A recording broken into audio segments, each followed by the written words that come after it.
Take two. We are here. We are in the building. Yes. Man, I'm man, so that was excited some to nice be here. music there. Yes, I'm so excited to be here with you, Coach Gustus. I know you as Uncle Ted. I know you hate when I say that, publicly, but but Please. I've had the honor and pleasure of knowing you my whole life, and just knowing you as a world changer, a life changer, a mentor. You have been there for so many people, especially young men, and have changed their lives. So I could not have Magnificent Men Month that we're talking about all issues men without having you on here, because I know you're gonna drop some gems today. I'm just so excited. I watched you yesterday, and you had Bishop Wally on there. I was like, wow, he looks good too. Yes, and he dropped some gems too. I was like really, really Yes, he happy. did. Right. And listen, you guys, if you didn't see the interview from yesterday, go back and replay it, because this is not just for men, but it's for the women who have men in their lives. We're either raising men, or we're in relationships with men. So this can help anybody. So okay, great. I want to get right into your book. Your first book, Coach Gustus, really gives an in-depth look of your life. And I was just amazed, because some things I didn't even know had happened to you as a child. And I'm often thinking about men and their stories. And so many times men get broken by their stories, but you turned it around and made yourself not only a winner, but someone who changes the lives of others. Tell us a little bit about that story and the book, the first book, where you talk about that. Yeah, the first book is the Confessions of a Mad Black Coach. Mad means making a difference. I looked at all the things in my life that I could have gotten mad about, angry and bitter and all of those things. And basically I said, look, I'm gonna change that mad into making a difference. I'm gonna change lives. So this in my book, I share some things, and you're absolutely right. I never shared this with a lot of people, but I thought it was important that I shared. And the confession as a mad black coach, meaning that I never went into coaching just to coach a game of basketball. I was interested in a game of life. And because I was abandoned by my families mainly through death, sudden death, like my mother finding her dead on the floor at the age of 9 or 10 years old, and then moving into my older sister dying from heroin, and my brother dying from crack, and my younger sister next to me being killed right in front of me, and my other sister Denise right in front of us when a car hit her and literally just crushed her right in front of our eyes, And when my mother died, there was a song that was playing. Everyone knows this song. It's called "A Change Is Gonna Come," and that was her favorite song. And that song came back into my life twice. One when my mother died, and it was sung by Sam Cooke, and I remember that song, and it stuck in my mind.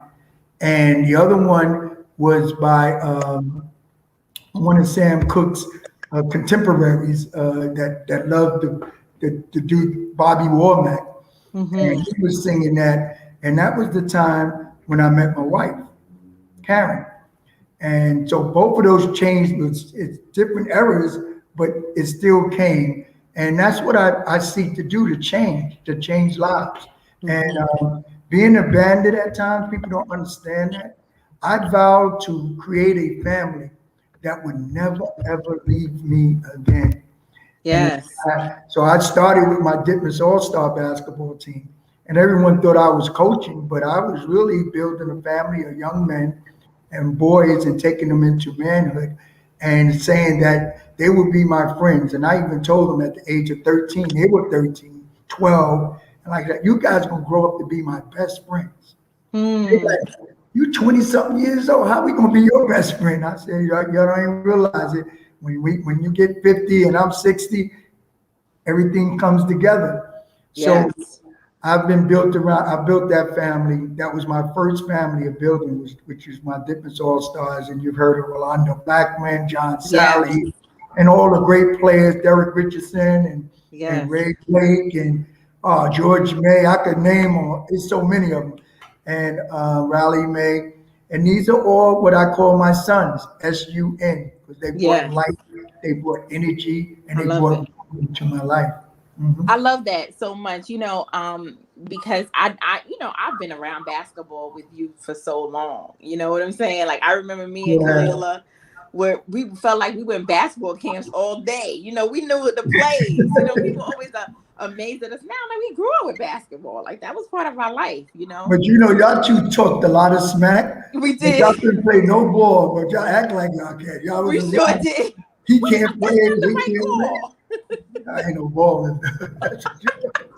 So true. And so I was blessed, and you have been not only my uncle, but one of my greatest role models in seeing the way not only, you see a lot of people who are life changers, who are world changers in their arena, but when it came to their own family, they were failures.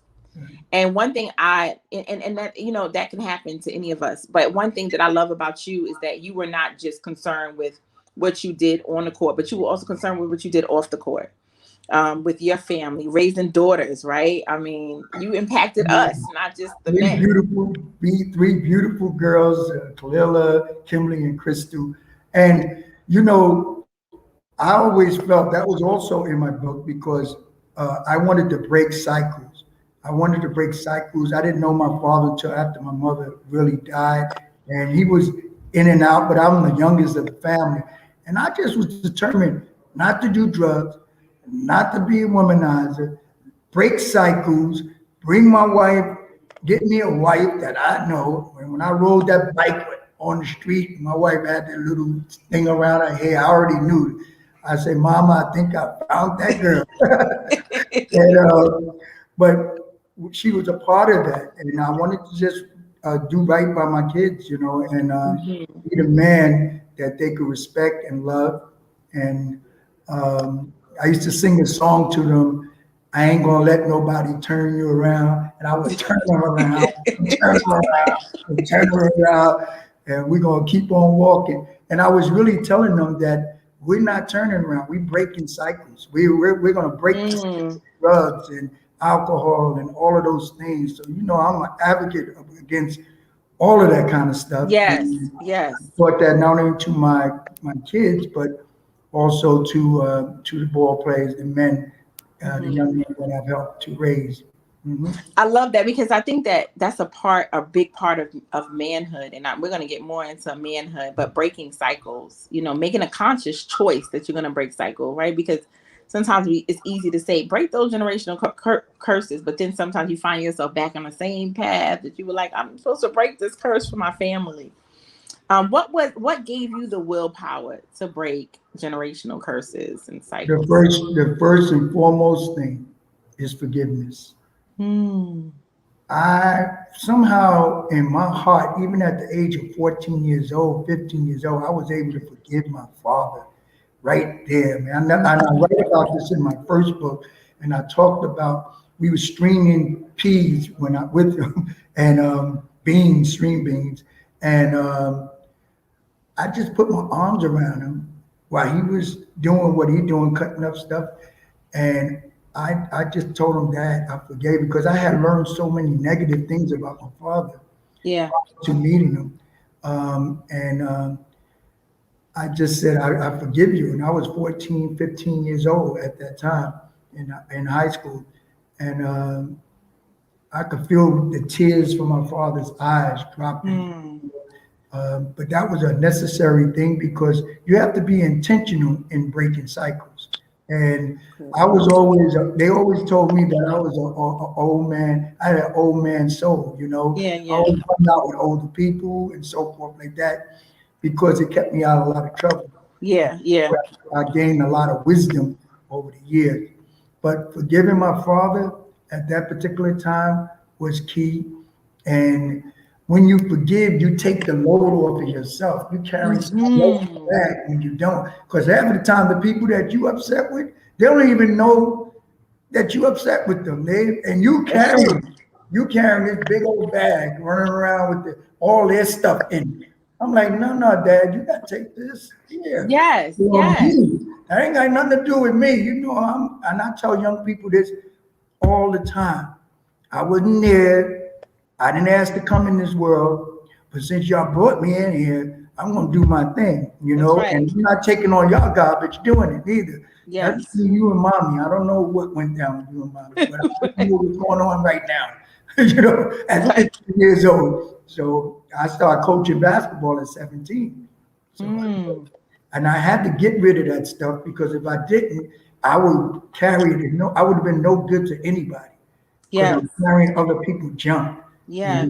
And to me that was the greatest thing. And I'm a quick forgiver because I don't like to carry people baggage. Me too. I've learned that as the older I got, quickly forgive, because when you free yourself, it's nothing like being free. It doesn't matter what the person did, actually. You know what And I'm saying? Chalet, most of the time people don't understand. They think you forgiving and you helping the other person. Right. But once you find out Woo. who's being freed, what? Yes. Oh, I forgive you quick. I ain't trying. Don't even let me try to hold on to none of your stuff. I'm Right. giving that Right. back. I So love that. that was the beginning to be intentionally breaking the cycle. That was the beginning. Mm-hmm. 'Cause I even had to forgive my mother even while she was in her grave. Because Mm. forgiveness is not something that we're not talking about reconciling and all that. We're talking about forgive my mother because you left me. Yeah. That was a pain inside me. But had I not forgiven her and seek to make change, I would have never met the wife that I met. Mm-hmm. Because I would have held it against my mother and then I would have brought it on and brought that trash on to my wife. Wow, that's so good. You know, when I think about you, I can't think of how many nuggets that I've heard you personally, just being around me, drop into people's lap, right? I'm talking about from being a coach to working in 271, you know what I'm saying, to working in the schools you worked in, and just like really saying the right thing at the right time. I always be like, my Uncle Ted got the wisdom of life. Even when I was distressed, you'd be like, what? You use the Socratic method, I call it. You know, you would Yes. question me. And then if you'd be like, oh, okay, yes, you know, like, well, you don't believe in yourself? Well, why? You know what I'm saying? I'd be like, Yeah. oh, okay, I hear you, Uncle Ted. I forgot. You know what I'm saying? But See, yeah, that's so See, good. one of the things I try not to do with young people, and I tell other people, I don't talk to you, I talk in you. And Hmm. in talking in you, I can be infected as opposed to just affected. So the Good. infection would get this end result, which is you right here. Hmm. So I had intentionally hoped to infect you Yes. that when you grow, and it's like that virus that we talk about, and I ain't trying to get no vaccines for these shots. When I infect you, ain't no vaccine for that. Right. I Right. need you to be infected. And when I see inside you, all I'm doing is confirming all that's already there. Good. And this, what I used to see in you, what? I used to tell your mother, please, please, I know. Lay got so much stuff up in here that she about to do. You don't even know. And she would look at, well, Ted, I like, well, I know it's your daughter, so you always want to. Right now, she is who she is, but trust me. And now look what we got. I know. You know, I don't Uncle give Ted, up. you're I one of don't my give up biggest. on no young people. Mm-mm. Yes, you're one of my biggest encouragers, I must say. Like, I remember coming to you distressed, even when I had my first child. I'm like, oh, Uncle Ted, you was like, what? Like, you know, you're gonna be a good mother. Like, what's the problem here? You know what I'm saying? I remember that. Like, you have good stock in you. Like, what are you worried about? You know? And it reminded me that you've dealt with all kind of young men that didn't have parents, young men that were just playing for their life, young men that were coming just to eat, during the camps and stuff like that. Talk about some of those experiences that really kind of, because as a teacher, we're also like students in it. Also we learn. What are some of those experiences that really kind of change you? Well, that's important for what you say. As I teach, I learn. As I learn, I teach. Hmm. And so I'm always looking to learn from the young people that I teach. I always say to young people, I say, listen, how do you feel when someone take advantage of you? And they're like, I hate that. I don't want nobody to take advantage of me. Hmm. Well, I want you to take advantage of me because that word means to advance. Anytime Hmm. someone comes into your life, you want them to take advantage. Don't. In fact, it's insult if you don't take advantage of me. I don't want you to take me for granted, but Right, I right. do want you to take me for advantage because I want to take advantage of you as well. I seek to help you advance as well as you seeking to help me advance. I can learn from you, and that's very important for people. I learn from young people all the time. Yes. We can't devalue what they bring to the table, what you guys bring to the table. Mhm. Um, and one thing that's constant in life is change. And oftentimes, people always say, "Why are you always around young people?" Because that's where the change is. Yes. You know, I know people always talk about the history and, old school people. We like to talk about what went on in the past. But look, we got to get up to speed. I Yes. ain't trying to go out like that, Chile. I need to go out with knowing what's going That's on right. in this world. And the older you get, the more you're supposed to learn. I love that. I love that because I think sometimes it's the opposite. People have the stereotype that older you get, the more stubborn and stuck in your ways. Never. I heard TDJ say something that really stayed in my mind. He's like, you know what? I'm gonna preach until I can't, and when I can't preach, I'm gonna sit down at 80 and I'm gonna mentor somebody. And when I can't do that, I'm gonna always be doing something, always be growing, always be learning. And that's the way I feel. Like there's never a point where I feel like that I don't have no purpose and no plan for my life. And I think that's something that you instilled in me, my mother instilled, people around me. I'm always seeing you moving, always seeing you do something new. And I want to move on to your one breath because I love that concept. Can you talk about that? What is one breath all about? That's the power in one breath. What I've learned that, first of all, when my mother died, I always thought about that. And my background is in behavior sciences and so forth. So I'm always interested in the behaviors. Yes. What happened is that last breath that she took, it was the breath that breathed life into me.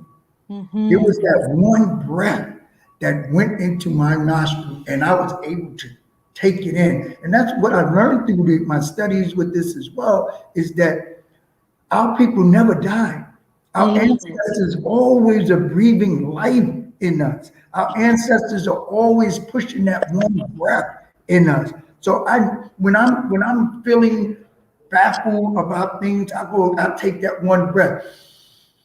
I love it. Oh, and then that's when I take that in, I'm ushering my mother's wisdom, my father's wisdom, Mm. my sister's wisdom. I'm ushering Martin Luther King, Malcolm, all of these are our Yes. ancestors, and I'm ushering them in to bring that power in me. So that's what keeps me fired up and ready Mm-hmm. to go. Because basically, there people's like, yo, coach, how you get so much energy? I said that one breath. I love that because I've done something in the morning now lately in the last couple of weeks that I wake up and I'm like, I take in wisdom. I Yes, take in wholeness. I yes. take in forgiveness. I take in love. I exhale doubt. I exhale. I've been doing it like every morning. And I notice the difference it makes in my day. It will make, first of all, the oxygen, especially when you work on it and the skills Yes. and bringing up from your stomach and let every part of your body, that breath that's breathing life in you.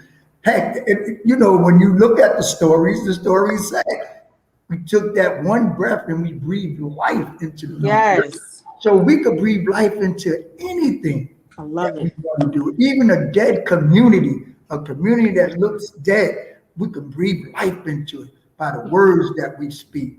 That's Mm. words are nothing but breath anyway.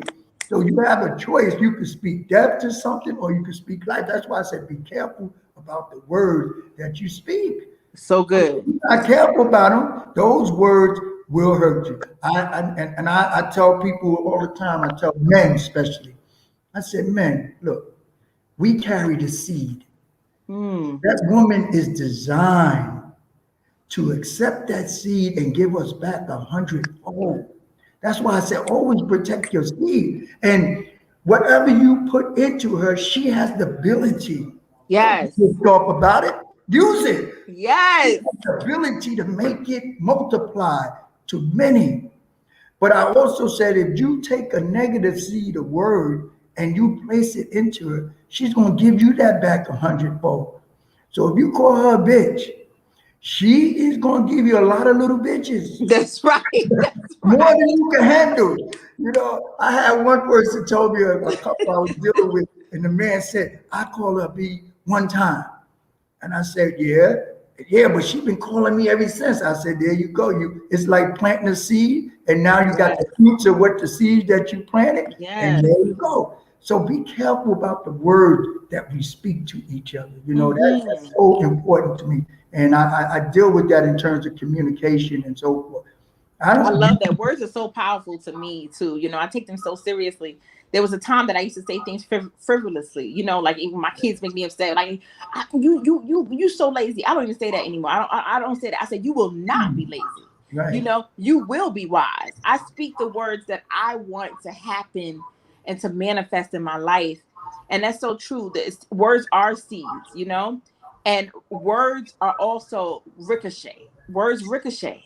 You know, and they do you know, it's nothing that we think a lot of times that you put a word out and then that's it. You know what I'm saying? No, I tell guys all the time, words is like a pass. yes, Once it leaves your hand, it's gone. It ain't coming back. yes, Like that one pass is gone. And we have to work on that. That's a skill set that we have to teach. Even when I coach my as commissioner over my basketball coaches here in the PSAL in New York City, I talk about what about the words that you speak. Careful about the words that you speak and how you speak them and where they go at, because we got some fertile soil there waiting to hear every word that you say, and it's going to take root. And before you know it, what you see is what you created with the words that you spoke. that's so good, so good. Question about nuggets for men. I'm gonna get to after your nuggets for men, like broken men. What would you say to broken men? There's so many men that are broken, that are looking for mentors. But what were your nuggets for men, like takeaways that just carried you over as a man? Well, you've been visiting McDonald's with this nugget stuff. I know that's my little You keyword nuggets. You got know, nuggets. Nuggets. You don't have to mess with your needs. But you know, I think one of the things is I oftentimes tell men. First of all, we are man. We are male by birth, man by choice. Why? Because we are the only creature, or whatever you want to, that has the ability to make a choice. All the animals that are males, they can't make choices. They are being conditioned, trained. We are being taught. You know, I think even in this country, one of the things that we're dealing with in this country is there was a failed attempt to dehumanize a human. Us. You cannot dehumanize a human. You could try all the things you want, try to put us up like we horses and all these. Those are animals. That's yes, not us. So what happens is this mind begin to make choices, and then it becomes a major problem for a lot of people. yes. Excuse me. I No, don't no make problem. this noise. That's that song that. But it's so important. So I often say is that the greatest nugget is that we need to move from being a male from birth to becoming a boy, becoming a young man, and then becoming a full man. Yeah. And that's a evolution that has to take place. We evolve. Uh, Males, a cockroach could be a male. That's why when people say male role models, I'm like, male role models? We got enough of them. That's the problem with our community. We got too many male role I models. love You it. want to put that out there. Do not call me a male role model. I am a man role model. I love it. You are a woman role model, not even a female, because those are the same thing. You're a female by birth and a woman by choice. So we make choices to take responsibility. We have the ability to respond, so we need to take responsibility. So I choose, when I talk to young people, that's one of the things I really, really push to them. That's one. And the other thing is, remember, you carry the seed. I always talk about that seed. And I'm not talking about the physical one. I'm talking about the words that come out of our mouths. We have to be careful about. I see too many relationships ruined because of the words that come. People are not careful about the word. That's why you have to take that one breath. So when you feel you getting ready to, and you yes, later, right? You know, and I always do that, and I know my wife could count the number of times in our 41 years that I said some words of craziness, cursing and profanity at her. And I know people like, yo, what is it? But that's not my thing, because and I don't expect her to give it to me. I mean, when she does, I'm like, wait. And she's like, oh, my bad. You know, because that's not how I speak to her. And I'm planting the seed. I expect back, you know, what you give. Yes. So that's a principle, the giving principle. So I'm giving good words. I'm giving words of encouragement, exhortation, and all of those things. There's an expectation that I expect back. See, we tell our young people give and don't expect anything back. That's not true. The principle says give and you what? Will receive. There you go. So why would we tell them give? No, you give, intentionally give, because you know the law that is attached to that. Good. That I give, I will receive. Now it says you reap what you sow, but it didn't say where. So That's said, good. what you sow, it didn't say where you sow. So I don't have to get it back from Chalet. Right. But all the blessings I have is because what I've sold in Chalet. So true. And they don't have to come back from Chalet. No, I'm not looking for it, but I know the principles of the laws that said it's coming back. So I got good help. I'm still hooping. People say, how you still hooping? Because I sold in Chalet. I sold in George May. I sold in whoever I sold in. And they don't have to ever give me anything back because I know the principle, and the principle works, because that's a law. I love that. Oh, I think that's so powerful. I think a lot of times we want to get the seed back where we sowed it. We have these expectations on people that are not even, we're looking at the wrong things. We're looking at the wrong places, you know, and God has the blessing over there and we still stuck over here, you know? And so I think that's so deep. And you don't begin to, Chalet, you just don't, and you don't recognize.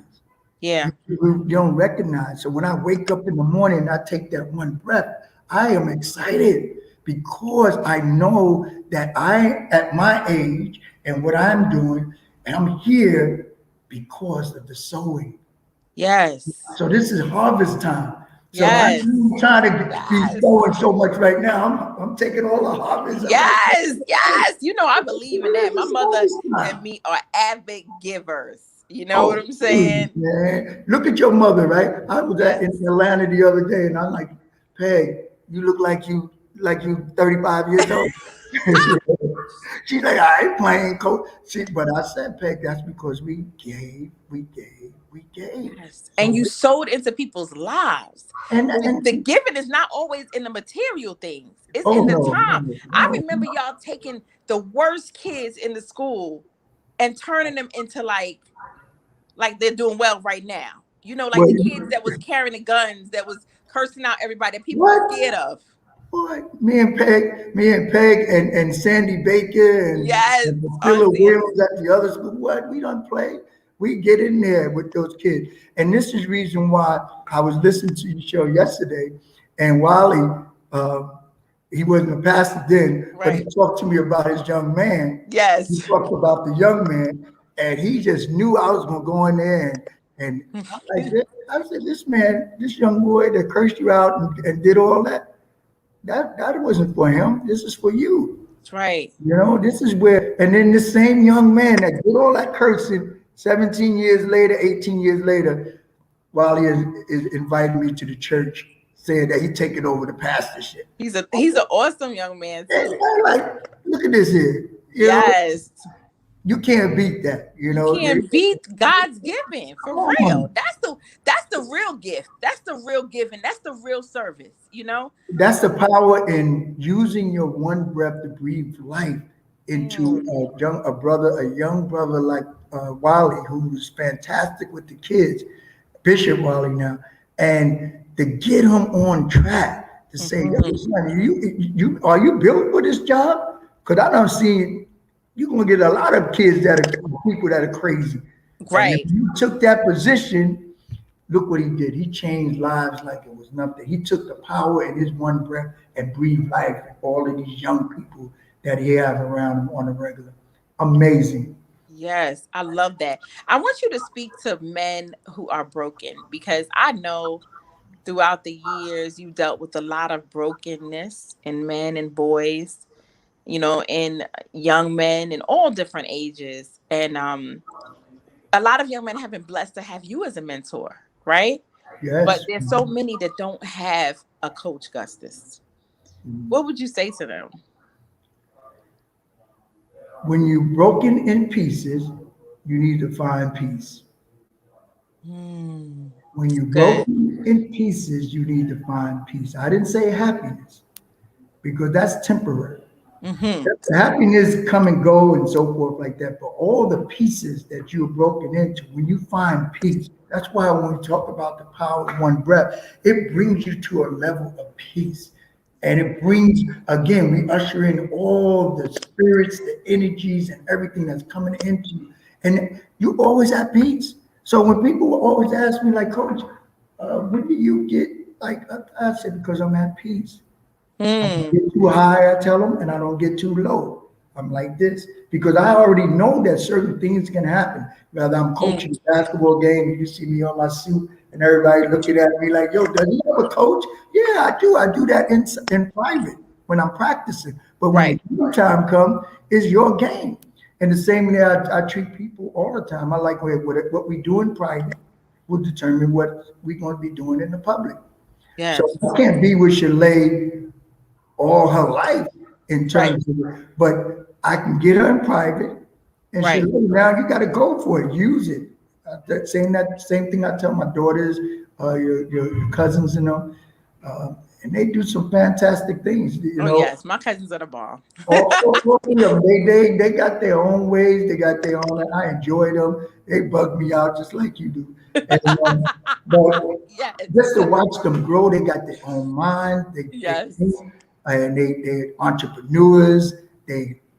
Some of them. I mean, everything you can imagine. And then when I also see that they are also helping other people, Mm-hmm. pouring into other people's lives, and that's the formula that I interject. And my wife Karen, she does the same thing. I it's so funny 'cause she said it's Mother's Day on Sunday. Yes. And I was in the barber shop and they asked me, said, what the guys in the barber shop, what you gonna get your wife for Mother's Day? I said, that ain't my mother. And they like, what? She ain't your mother? I said, my mother, she passed a long time ago. I said, that's my kid's mother. And they gonna be getting I feel the same way about Father's Day. I know my wife, she's gonna listen to this, but well, all the time they were kids, when Mother's Day came, who did all the purchasing and buying the Yes. gifts? It Right. was the father doing it. So now they on their own now. They got their own money, they got their own Yes. their ideas and so forth. And let's go and have a nice time to celebrate my wife for her great mother, being a mother, the kind of mother she is. Yes. Our Karen is fantastic, wonderful in It is every kind of way. she's one of the she is uh wow, she's my love. That's my girl. I like her. Yes. I love her. Yes. I like her, Yeah. And basically that's my hangout partner. We can literally go anywhere and just basically have some fun, laugh, talk about people, everything, and we've been that way for 41 years, and And I want to just harp on that a little bit because sure. you didn't have the example. on how to be a good husband, on how to be a good father. And I hear this a lot of people use this as an excuse, but I know so many people like yourself who didn't have the example, but made themselves the example for their lives. Talk about that. Like, how did you learn to be a good husband, a good father? All right, don't think I didn't have an example, Okay. because even though within my family, Mm-hmm. I had relatives, and Yes. these relatives are not necessarily my blood family. I call Okay. them Yes. relatives Yes. because they bring relativity into my life. That's why I call them relatives. Mm-hmm. So relatives is like Mr. Hayes and Mrs. Hayes. So Oh y'all, yes, I love right, this. right. Remember now, when I got with them, they taught me a lot about Ah. husband and wife at that, especially at that time, man, just to see how they flew. And I always wanted a wife like Mrs. Hayes, Sorella. She is so beautiful. She's so nice. And then Mr. Hayes, he was always attentive with his wife and so forth. That was my first line of example. And then my father-in-law, Mr. Everett, which is that guy, I knew him before I even met my wife. Wow. Because that was I didn't even know the man had daughters. And me and him was tight like this He was a funny man too. I love until it. I met my wife, and then we became like this, and then we became like that. But he showed me, that's why I always tell young men, look at the relationship between the woman and your girl or your woman and her father. That great relationship, if you work, is transferable. Mm-hmm. You gotta get in there and you gotta battle for that. You can't, it ain't gonna happen overnight.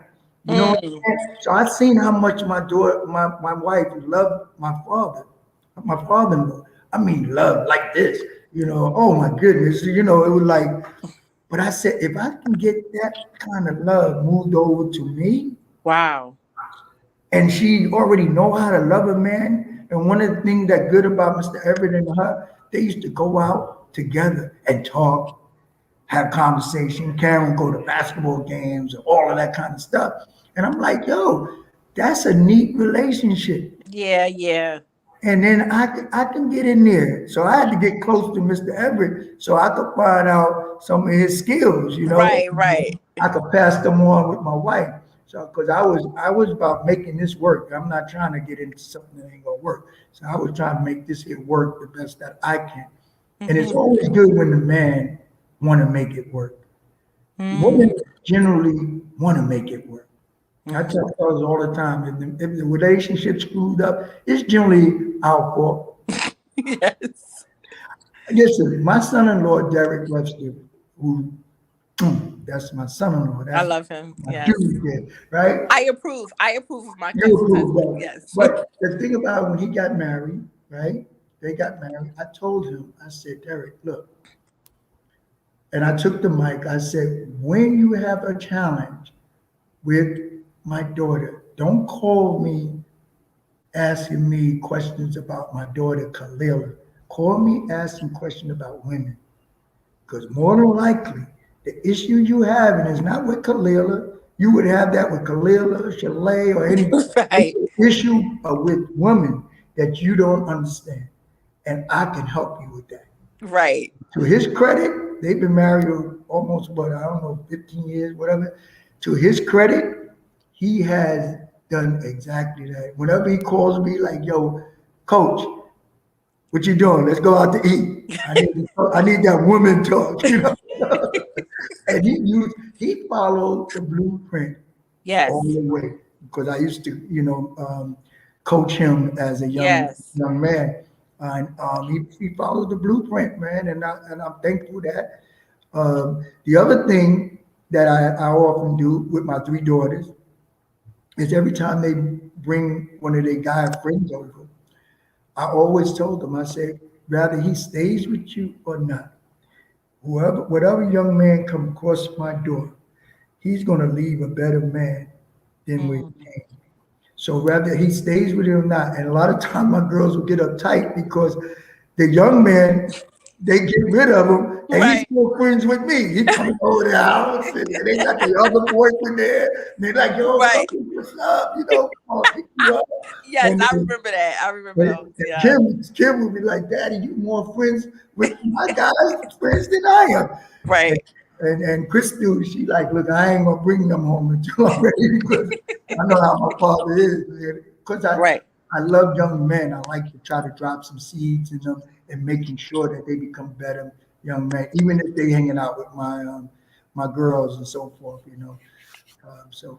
I love that. I love the investment you do into young people, and you continue to do it. It hasn't slowed up for you. You know, it's not a. It wasn't a temporary purpose for you. It was a long-term life purpose. And you didn't get weary in it. I'm sure there were times you were like, "Ooh," you know, but it didn't seem like you got weary. At least. No, you know what, Chalet? I don't really get weary because let me tell you something.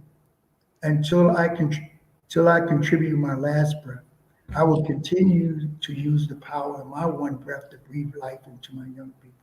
But Yes. always remember, it's not a one-way thing. Because Hmm. as I breathe life, I use my one breath to breathe life. They bringing it back to me. That's why you hear us say one breath and they say breathe life. That's what they Hmm. do. Every time someone breathe life, they use their one breath. And I I made a determination that until that last breath, when I go to the eternal breath, I will be doing this, Hmm. and it's part of my life.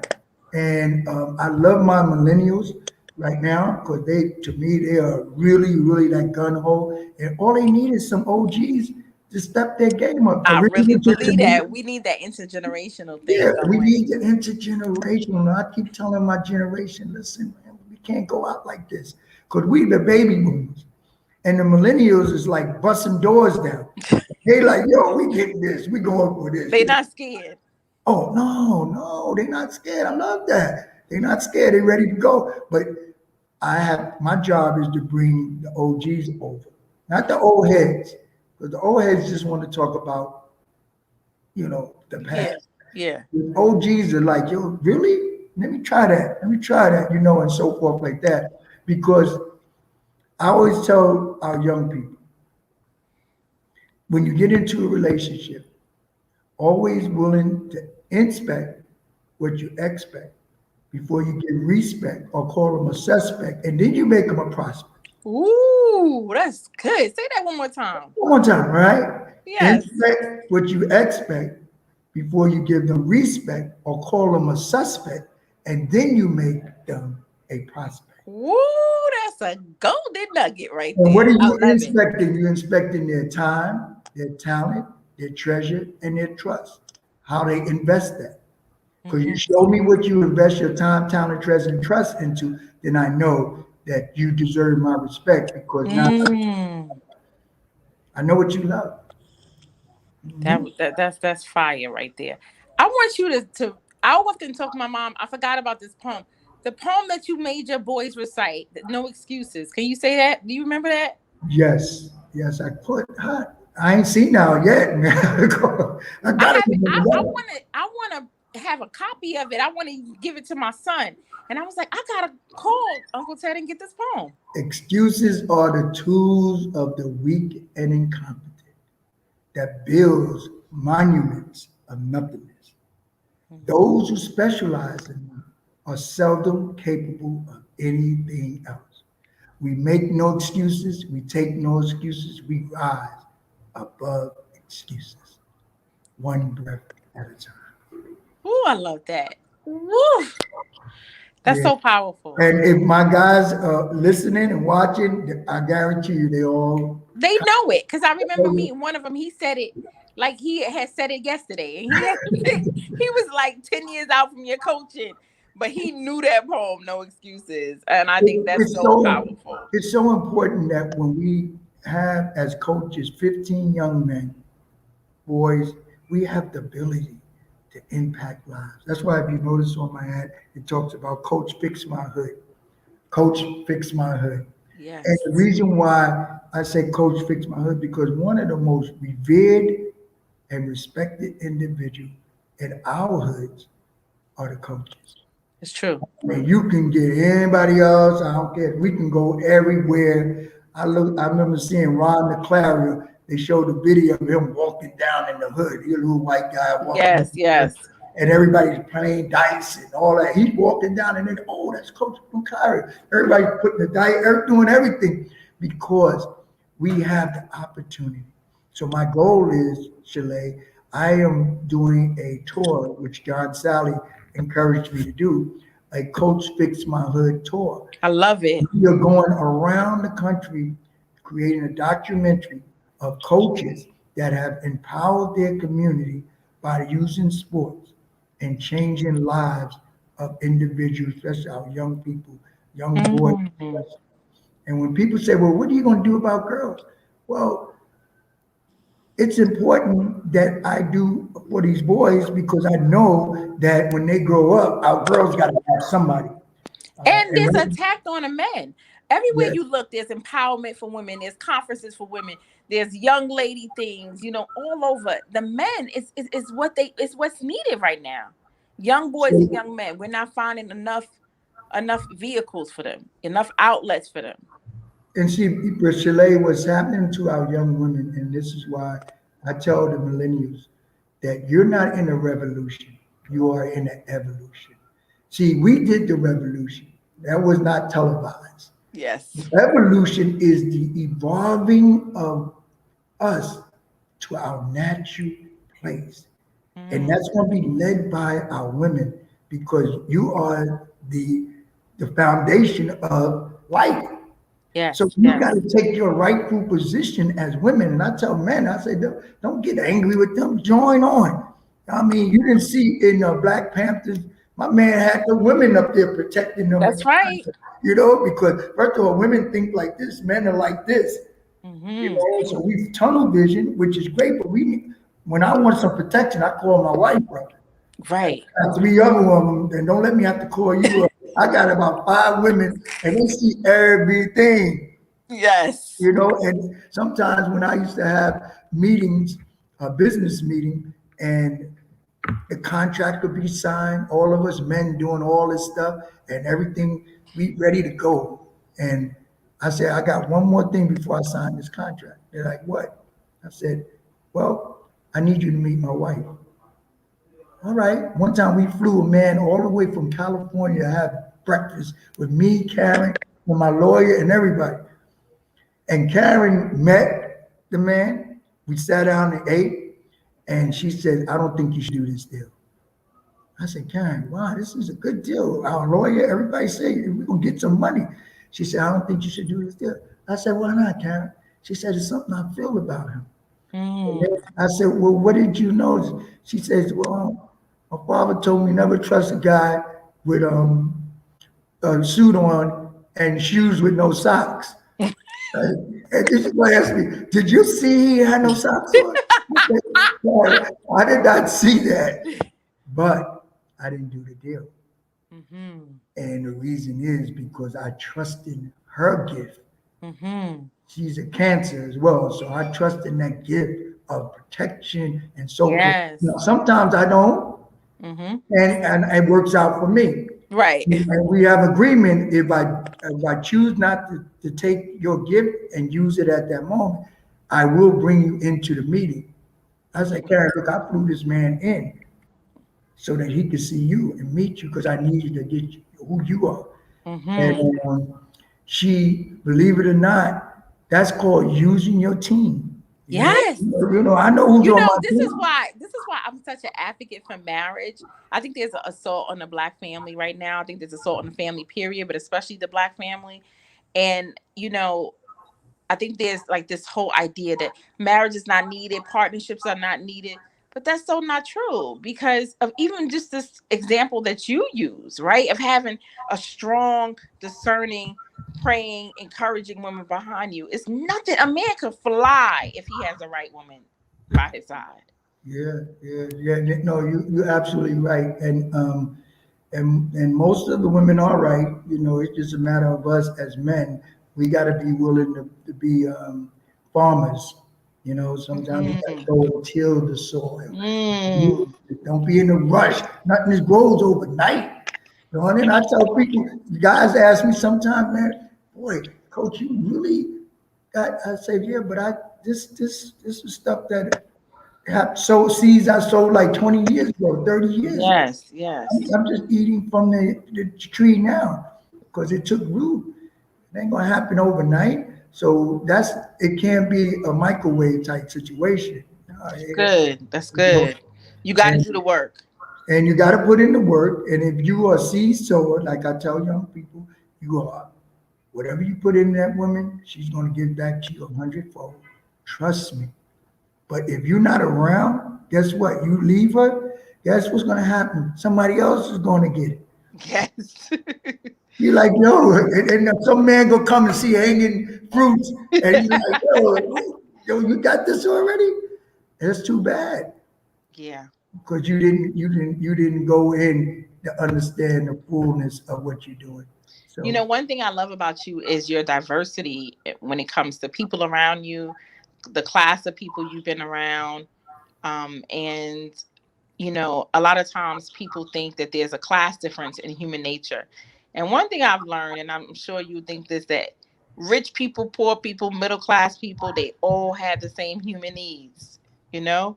And sometimes they think they can work it with money, rich people, and cover it up, but it doesn't work. It doesn't last forever, you know? And you know, so we all have the same human desires, human needs, and I think that's powerful. That's what I think about too when I'm thinking about what you're talking about.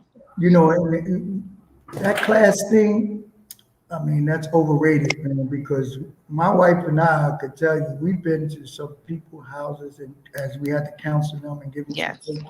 And we go to these houses, they got all the elaborate stuff and everything, but they don't have no peace in their home. And it's really a challenge. And sometimes me and her, we looked at it. Mhm. One time we went into one place and they had this beautiful bed and they had a jacuzzi off the bed. And me and Karen said, we both looked at each other and said, you know what we could do with that? Just slide right in out. And they messing around, So it's like anything else, we like, what's wrong with y'all? Y'all want to switch places or what? Right, right. But I like what you just said because I've been around Yes. so many of the highest places, Yes, yes. and but I am driven by not decaying my community. So I stayed in the hood because I wanted young people to see me. One time one guy saw me getting off the elevator, that little young kid, he must have been 13 years old, and he had his friends and stuff. And he says, oh, we just saw him on television. And it was like getting off the elevator. They saw somebody in their own community that was on television, especially, when I was in my coaching Yes, stuff yes. and everything. And I felt so good about that, or the teacher lived right there with them, and the fact that I would visit their homes and I said, oh, I would call a parent up. I said, you ain't got to come up here. I'll be at your house. Make sure you have that I chicken. love it. So chicken back then. I don't eat chicken now, Yeah, yeah. but and the kids knew that I would go to their projects. I would go to everywhere because Mm, it didn't matter. And this is when you have that kind of community that you yes. laid out. So I'm an advocate, and then I will always want to take kids, young people, to places that they never seen. We just took a group. I got a piece to go to China. And I didn't go by myself. They paid me well. I took Singer, Vaughn Middleton. I Yes. took Divine Omar. I took Burnell and basketball businessmen. All these young people. I put them on the plane with me, and we all went to China. And Nice. it was a beautiful thing. They didn't ride first class like I did, but I did put some food back there to them every once. I know they were grateful nevertheless. Oh, they enjoyed it. Yeah. I know they did. And I want to talk about, you often talk about the importance of a man's character. I've heard you talk about this many times. Can you expound on that a little bit? Why is it important that a man have a character that's worthy? I always say what you mean doesn't mean that you have to be mean in what you say. Mm. Say what you mean. A man of character. Three things I like to bring into anything I do. I show I care. I want to show that I'm consistent, and I want to show that I'm committed. That's my three C's. I love it. I care, consistent, and committed. One of my ball players, I'm gonna call him out, Eric Fernandez, great young guy.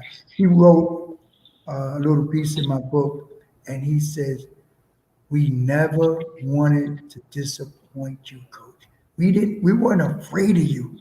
Mm-hmm. We didn't fear you. We loved Mm-hmm. you and everything, but we never wanted to disappoint you." To me, that is so important because what that said is my three C's are working. They know kids don't care how much you know until they know how much you care. Mm-hmm. It's so good. That's right. And consistency is discipline because they know that I'm going to be consistent, I will be there, and so forth. And commitment, that means that, coach, I could depend on. He's going to be there to protect me and do the things that I need to do. That's so important to me. And I think I always tell people all the time, the day that I can't walk in the hood where I normally do, because and nobody could say, oh, he did me wrong all these years. Oh, Mm. even school, even kids in schools that had the discipline as dean, they knew they can't say, well, he did me wrong. Oh, coach was full of stuff. He didn't. No, my whole thing is those three things, and that's what'll keep you in the hood, and that's what I share. That's character, Yes. you know. Yes. And I was just telling a young man just recently how he was demanding respect. He said, "I demand respect," and I said, "Yeah, do I demand respect?" He said, "No, coach, you don't demand respect." I said, "Yeah, what I do is I command respect." I love it. So when I walk in the hallway, you don't hear me telling you, take on, don't do this, don't. I said, you guys started doing it because it's the command that I bring as opposed to me demanding and telling you you're going to respect me. No, that's not. Mm. I That's, love that because I think we come from like a old school notion. Everybody demanded for you to respect them. They demanded you to be with them. But these kids started bucking up. They like, respect is earned, yeah, And I and agree with that, I'm down with that too, Chalet, because you know what? The reason why I could rock with them and I could roll with the young people because they. So I don't demand respect from them. I command it. I love it. And you command it in your character, in the way And you you're care right. about them, Yes. right? The way Yeah. that you care about, hey, did you And eat you're today? consistent Yes. and you committed. So when they Yes. come with you, they don't come with no nonsense because they know they're going to hear I'm consistent with my words. Mm-hmm. And I'm going to be consistent with my word. That, oh, what did you say? Come on, and then we're going to go on and do that. And one thing I know about the millennials is that I can mess with them like that is because basically they real. They real. Yes. And a lot of times people say that a lot of millennials are organized chaos. I said, no, millennials are organizing the chaos that we left them. That's what they do. Mm. They organize the chaos that we left. So they see all this chaos. They're like, how are we going to organize this? And when it comes to this, you can't beat it. They'll have a whole nother, y'all another fold. And then people say they ain't even gonna come on this type of stuff. I said, you're crazy.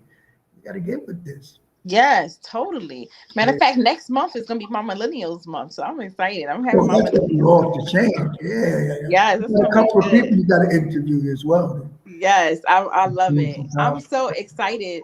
I love these nuggets that you dropped today. I know my nugget were these Yeah, golden nuggets, these good. platinum nuggets that you Nuggets, dropped okay. today. And this is just a piece of who you are. I want you to talk about the your book. You have another book, or did you came out with another book about the hood? You talked a little bit about that, about working in the hood. Where can we find your books, your products? Okay, so listen, when you're writing a book, because you already read the book. Yes. And I I started writing this book about 3 or 4 years ago. And people have to know when you're putting a book together, it ain't something that you just put together. You just going. Sometimes you're going to have it here and so forth. But let me Mm-hmm. just tell you, I this book is entitled Post COVID-19: A New Normal. It is time to fix America's hoods. Love it. And I call it America's hood because it's a broken product. It is not all good in the hood.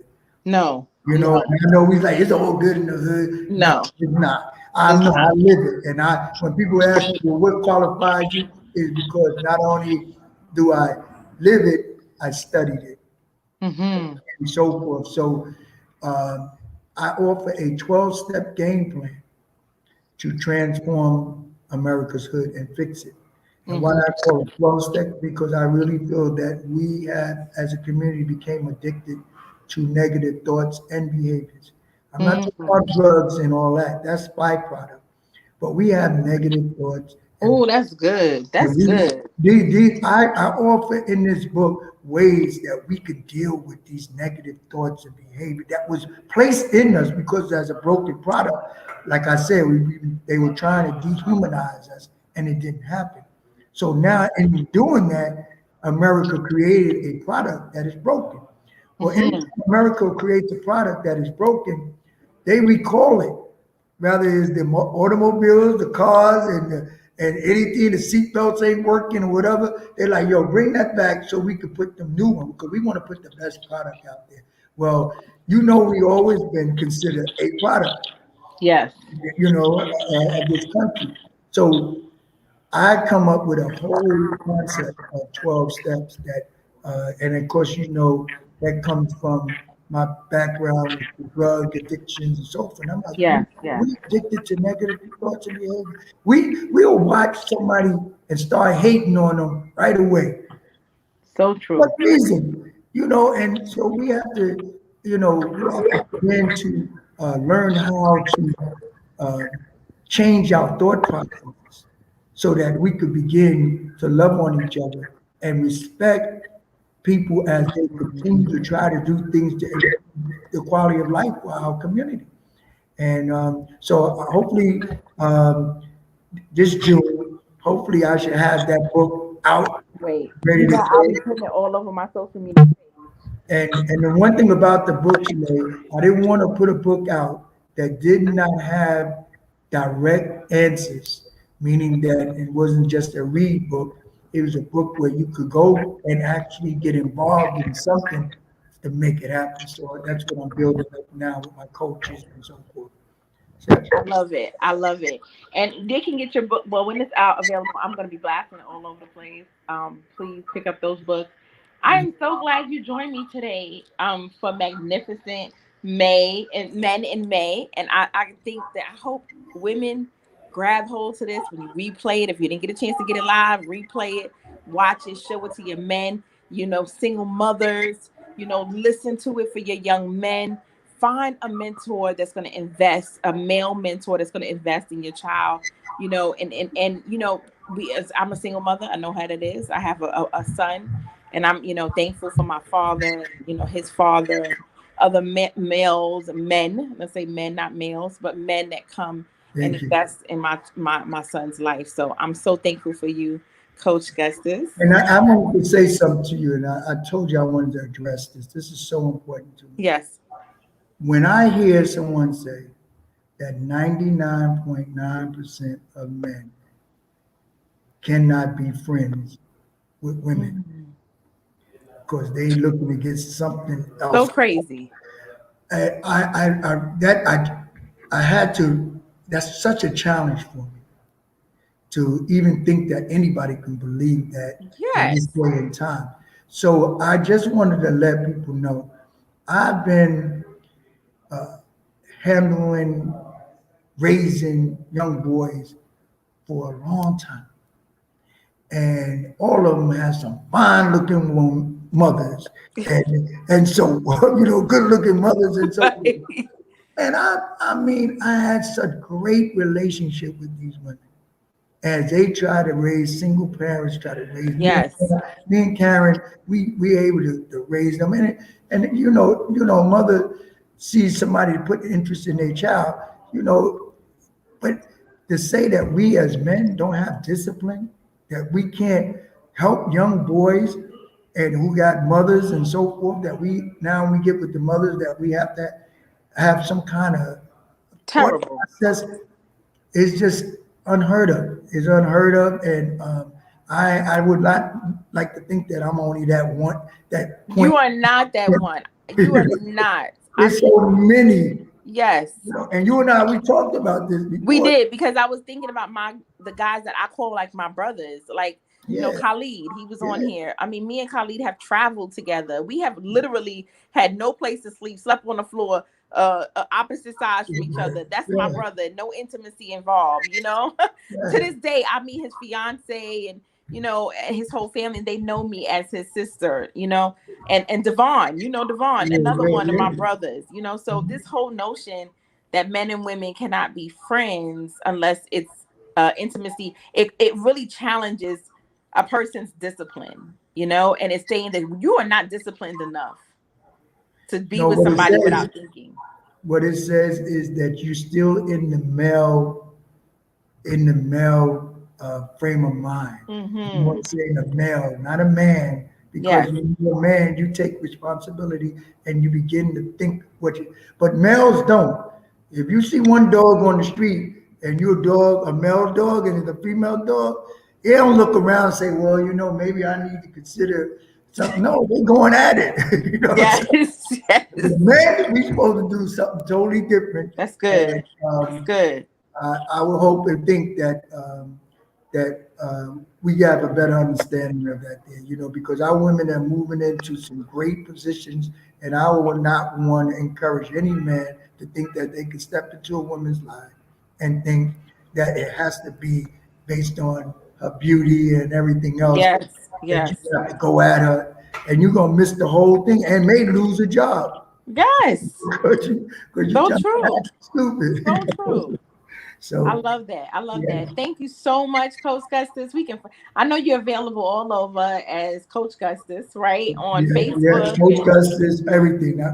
People gave my tag name, Coach Gustus, Facebook, Instagram, Twitter. Yes. You name it. And in June, look for my Facebook page. I'm going to blast his book out and tell you guys where to get it. Oh, yes. So stay tuned. We got some great interviews coming up for the whole month of May with some magnificent men. Don't let anybody tell you that our men are not doing great things, that they cannot overcome trauma, that they cannot be winners, even with a story that is terrible, or that their beginnings cannot change the endings of this, right? That they cannot change, that they're all losers and lazy and whatever the stereotype is. It's not true.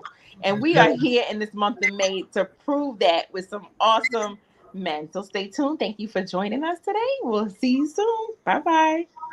I made it.